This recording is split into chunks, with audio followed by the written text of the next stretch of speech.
What happens to those who challenge Allah? Part 2. Are you familiar with the story of Noah's Ark? You may have heard of Noah and his family members being saved from the inflowing on a giant boat. But did you know that there is a lesser known speciality of the story that is specific to Islamic belief? We're talking well-nigh the role of Noah's son, Yam, a disbeliever who drowned in the flood. In this video, we'll explore the story of Yam in increasing detail, looking at what Islamic texts have to say well-nigh him and his relationships with his father and the rest of his family.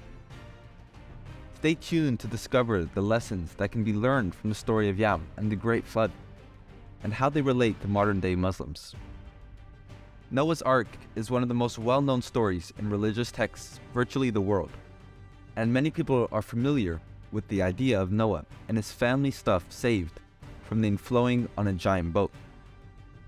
However, there is a lesser-known speciality of the story that is specific to Islamic belief, and that is the role of Noah's son, Yam, moreover known as Canaan in variated traditions.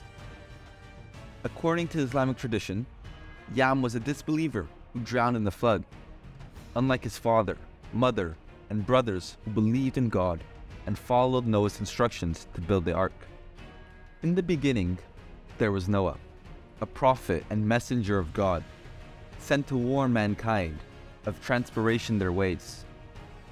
Noah preached the message of God for over 950 years, but his people refused to mend their ways.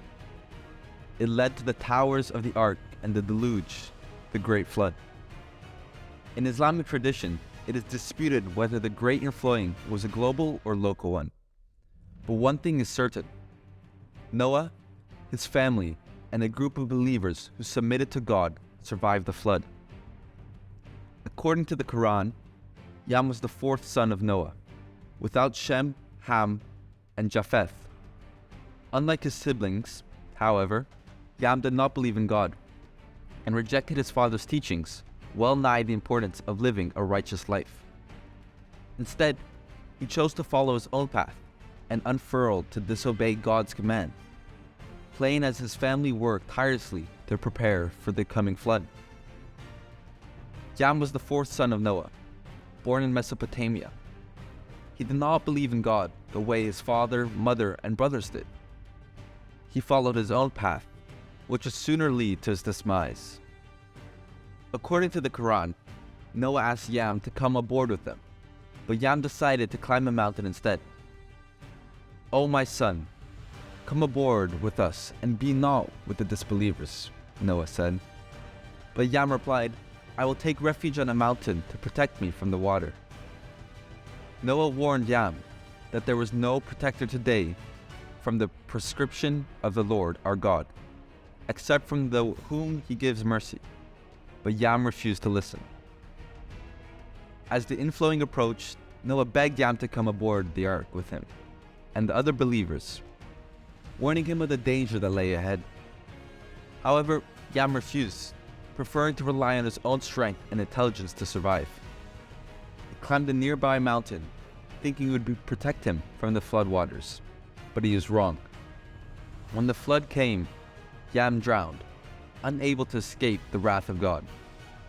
His misdoubt had led to his demise. Yam was swept yonder by the rising waters and drowned. His father and brothers, meanwhile, were saved by the ark, which carried them to safety and reliable them to rebuild their lives without the inflowing subsided.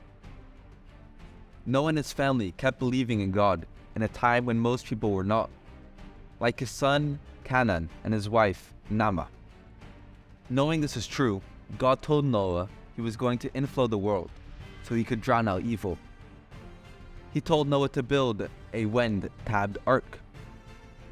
Noah was to put himself, his family, except his son and his wife considering they refused to come aboard the ark, and two, a male and a female, of every kind of unproposing on it. People laughed at Noah, but they were killed by the flood. Noah and his family stayed on the ark until they reached land. To find land, Noah sent out a dove, which returned with an olive branch. After the flood, God made a rainbow as a promise to say that he would never destroy the earth by inflowing again. When they were worldly wise to walk on dry land, the animals were released, and they were worldly wise to repopulate the earth. The story of Yam, son of Noah, is a cautionary tale of the consequences of misdoubt and the importance of pursuing the path of God. There are some interesting facts about Noah's Ark. Noah was chosen by God to build the ark, which was built over 100 years and had a volume of 4.6 million cubic feet. It had 3 stories and a roof, with a small opening below it, but no steering wheel. Noah and his family were stuck on the ark for 1 year and 10 days, and God showed a rainbow as a sign of his covenant. Noah was the first drunk and created the first vineyard, but his son Ham cursed him to become a slave. Noah lived to be 950 years old, and the Tower of Babel was waterproofed with bitumen in response to the flood.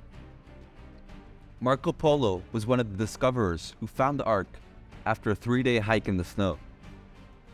There are several important lessons that can be drawn from the story of Yam and the Great Flood, particularly for Muslims who are seeking to deepen their faith and understanding of Islamic teachings. One of the key messages of the story is the importance of yo-yo in God and pursuit of his commands. Yam's fate was sealed considering he refused to unclose the power and wisdom of Allah, and instead placed his trust in his own abilities. This is a warning to all Muslims that we must never forget the importance of faith and obedience, plain in times of hardship or difficulty. Another lesson that can be taken from the story of Yam is the importance of listening to and obeying our parents. In Islamic tradition, parents are held in upper regard and are a source of wisdom and guidance. Noah, as a prophet of God, was particularly wise and knowledgeable, and his warnings well-nigh becoming inflowing should have been heeded by all his children. By rejecting his father's translating and going his own way, Yam not only put himself in danger, but moreover lost out on the opportunity to learn from one of the greatest prophets of all time. A third lesson that can be drawn from the story of Yam is the importance of humility and submission. As Muslims, we are taught to submit ourselves to Allah and to recognize that we are not in the tendency of our own destiny. Yam's swell-headedness and self-reliance led to his downfall, and his story serves as a reminder to all of us that we must remain unobtrusive and submissive in the squatter of God's power. Finally, the story of Yam and the great inflowing is a reminder of the importance of repentance and forgiveness. Although Yam rejected his father's teaching and died in a state of disbelief, there is unchanging hope for redemption for those who seek it. Muslims are encouraged to seek forgiveness from Allah. As we conclude this video, we hope that you have gained a deeper understanding of the story of Yam and the great inflowing in Islamic belief. The lessons that can be learned from the story are timeless and relevant for Muslims of all ages, reminding us of the importance of faith, obedience, humility, and repentance. Whether you are a lifelong Muslim or simply curious well-nigh Islamic teachings, we encourage you to protract, exploring the rich tradition and stories that make up this diverse and vibrant faith. Thank you for watching. To explore increasingly informative videos, well-nigh what happened to those who rencontre Allah. Like our video and press the bell icon if you don't want to miss our upcoming videos of this series.